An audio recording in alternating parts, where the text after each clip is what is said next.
সেখানে আছেন কাজী মাহফুজ, বিস্তারিত জানতে যুক্ত হচ্ছি তার সঙ্গে। মাহফুজ, জানাবেন যে সেবার মান বাড়াতে সভায় কি বিষয়ে আলোচনা হতে পারে, এই বিষয়ে কর্তৃপক্ষ কি বলছে?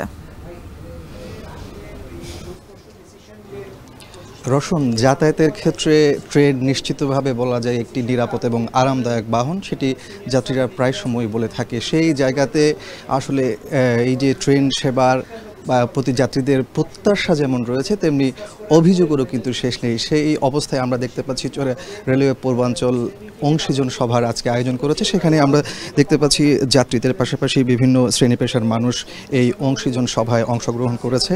আমরা দেখতে পাচ্ছি বেশ কিছু প্রত্যাশার কথা এখানে উঠে আসছে, বিশেষ করে কক্সবাজার ট্রেনের কথাই কিন্তু উঠে আসছে যাত্রীদের পক্ষ থেকে। তারা বলছেন যে এখানে চট্টগ্রাম থেকে কক্সবাজার পর্যন্ত যে স্পেশাল ট্রেন চালু করা হয়েছে সেটি যেন স্থায়ী করা হয়, একই সাথে এসি বগি সংযুক্ত করা হয়, সেই প্রত্যাশার কথা বলছে তারা।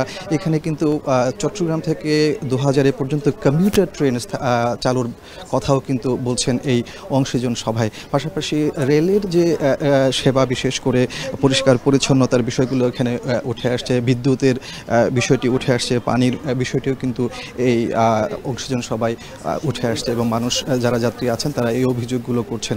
আমি বলে রাখি যে এখানে যারা রেলওয়ে পূর্বাঞ্চলের ঊর্ধ্বতন কর্মকর্তা আছেন তারাও কিন্তু তাদের সেই অভিযোগগুলো শুনছেন।